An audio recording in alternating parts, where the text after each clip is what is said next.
All right. Hello. Good morning. Happy Tuesday. I'm sorry that I wasn't able to be at school today. Today is 9/17/19, and we're going to look at the definition of series. I know we kind of jumped ahead and when we went to the arithmetic series, but I wanted to kind of backtrack for a moment and talk about series in general, just so we know that we have our definitions down, because there is the sigma notation that we haven't really talked about yet. Anywho, so there are many situations where we find the sum, or we're interested in finding the sum or the sum of a number of terms of a sequence. And a series is just that. It's the sum of the terms of a sequence.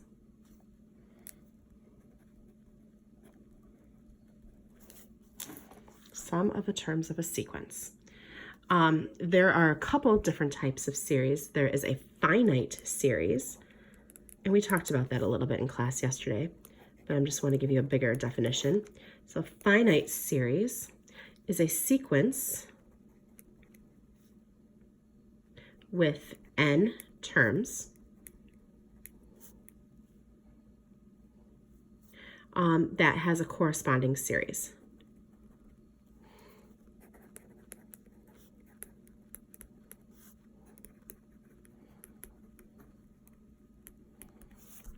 Okay. So what that basically means is u sub 1 plus u sub 2 plus u sub 3 plus ... all the way to u sub n. And it ends, it terminates. That's why there's that's why it's called a finite series. If you want to talk about the sum of the finite series, you would set that equal to s sub n. That's the sum, the series or the sum. That will always be a finite real number. So you're going to actually get a real number for that. For an infinite series,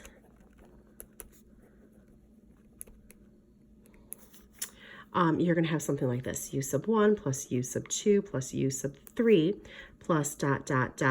u sub n, but it's going to continue on forever. In many cases, the sum of infinite series cannot be calculated. In some cases, however, it does converge to a finite number. Okay, so we have now a subheading. These are kind of definitions. So a subheading for sigma notation.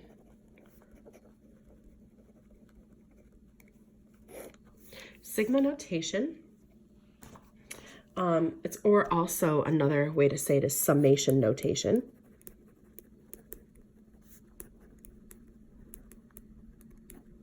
Summation notation. You use the symbol that looks like this. This is an uppercase letter in the Greek alphabet, and it's called sigma. The lowercase sigma stands for something else, and that's in standard deviation. It's equivalent to basically the capital S in the Greek alphabet. So if you wanted to write u sub 1 plus u sub 2 plus u sub 3 plus u sub 4 plus ... all the way to u sub n, you can write that in sigma notation as the sum where k is equal to 1 to n of u sub k. So you would read this as the sum of all numbers in the form of u sub k, where k equals 1, 2, 3, up all the way to n. So I'll say that again. You read this as the sum of all numbers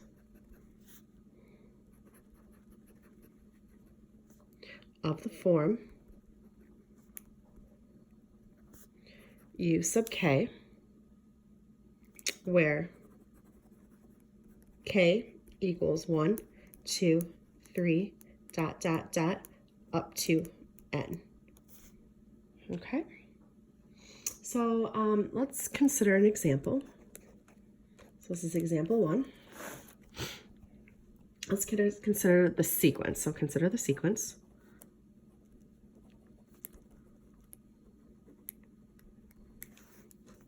1, 4, 9, 16, 25, ... Now, what's interesting about this is a sequence that you should scream to you, I know exactly what the function rule is for this, because these are all perfect squares, okay?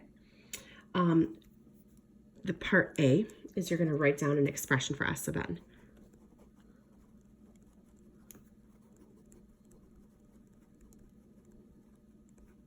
For the summation of that. So S sub n is basically going to be all terms squared. So S sub n equals 1 squared plus 2 squared plus 3 squared plus 4 squared plus 5 squared plus ... and then all the way to n squared. If we're going to write the summation notation, it's the sum of all numbers from k equals 1 to n in the form of k squared. So the sum of all numbers from 1 to n in the form of k squared. Or you can say the sum of all numbers in the form of k squared, where k is 1, 2, 3, all the way up to n. Okay, part B, they want to find the sum for n equals 1, 2, 3, 4, 5. So find the sum for n equals 1, 2, 3, 4, 5. So if you want to do S sub 1, well, that's just 1. S sub, 2 would be 1 plus 4, which is 5. S sub 3 would be 1 plus 4 plus 9, which is going to be 14. S sub 4 is 1 plus 4 plus 9 plus 16, and that's going to be 30.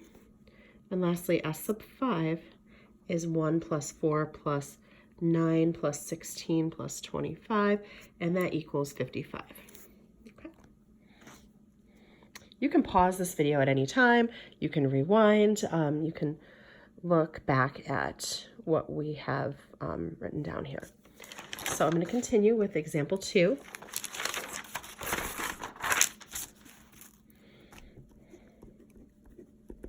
Example 2, we're going to call this expand and evaluate. And for part A, it's the sum of all numbers of the form, this is k plus 1, there's a parentheses, k plus 1, where k equals 1 to 7. Oops, sorry, that got kind of blurry. So in this case, if you want to add this up, you would do k plus 1. So 1 plus, so, oopsies, I don't know what happened there. I'm not quite sure what just happened. Everything got thrown off by a little bit. Okay, so you would do, the first thing you would do is you would say, well, the first one, 1 plus 1 is 2. 2 plus 1 is 3. 3 plus 1 is 4. 4 plus 1 is 5. 5 plus 1 is 6. 6 plus 1 is 7. 7 plus 1 is 8. So I plugged in 1, 2, 3, 4, 5, 6, 7, all the way to 7 for k, and I'm adding those up, and I should get roughly about 35. Part B, expand and evaluate. So we want the sum of all numbers of the form 1 over 2 to the k, where k is equal to k goes from 1 to 5. So if we're going to expand this, it'd be 1 over 2 plus 1 over 2 squared, because 2 times 2, or 2 to the second power is 4. 1 over 2 to the third power is 8. 1 over 2 to the fourth power is 16, 1 over 16, and 1 over 2 to the fifth power is 1/32. When you add all these up together, you get 31 out of 32. And that is the final answer. Okay. There's a graphing calculator way to do this, and I can explain that another time, but I want to give you some more notes on properties of sigma notation. Sigma notation.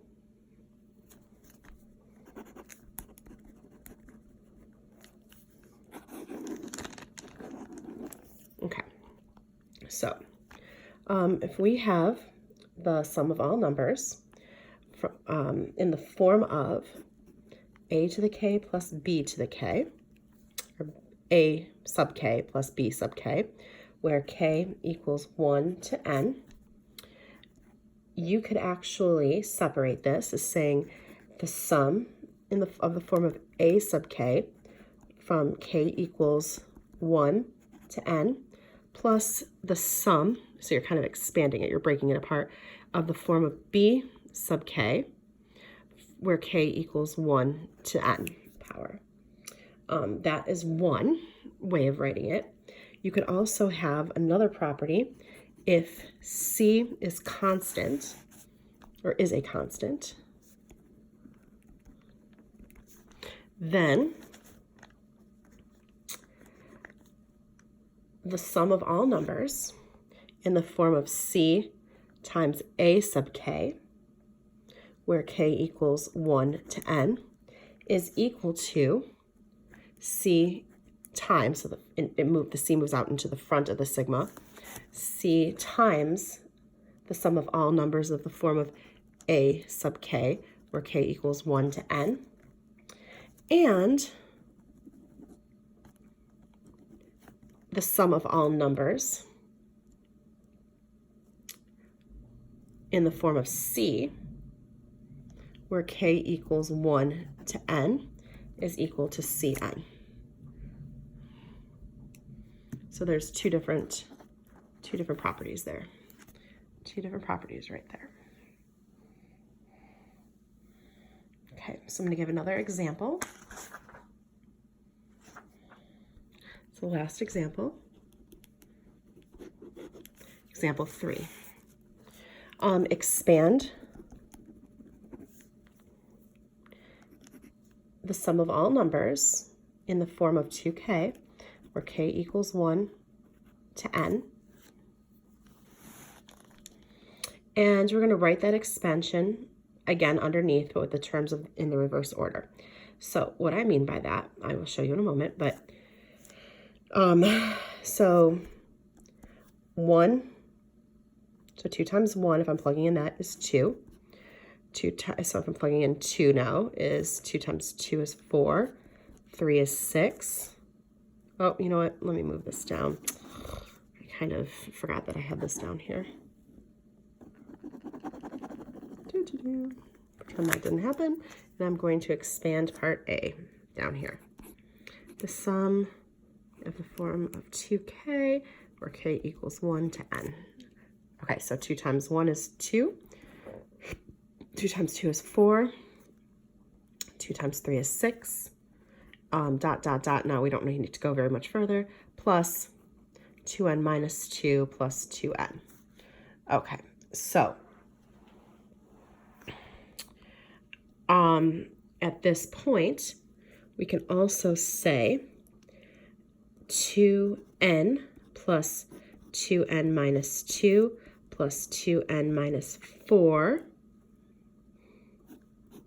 plus, this is the reverse, dot, dot, dot, 4 plus 2. So these two are reversed, okay? Then we're going to add the terms vertically, and hence write an expression for the sum, S of n, of the first n even integers. So if we add these vertically, let's see what we get. So if we're going to add, they want us to add those two vertically. I still fail to see how they're, oh, it's a different problem, that's why. Hello. Sorry it's late, just got home from curriculum night. It was nice to see only one person's family. It was, I wish I saw more of you guys. But that's okay. So if we have the sum of 2 times k from 1 to n, and then we're multiplying it by 2. So if you're going to plug this in, it would be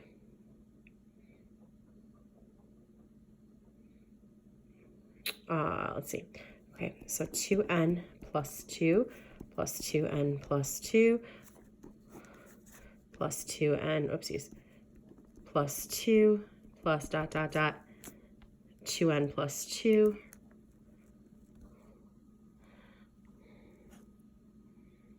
plus 2n plus 2 equals n times 2n plus 2, which we could take out a 2, so it's 2n times n plus 1. Therefore, the sum of the form of 2k, where k equals 1 to the nth power, is n times n plus 1. Okay. Oh, wait, no, don't want to do that. There we go. Okay, so I'm going to stop this here. This is a 16-minute video. Oh, let me give you your homework on this section. So this is page 113.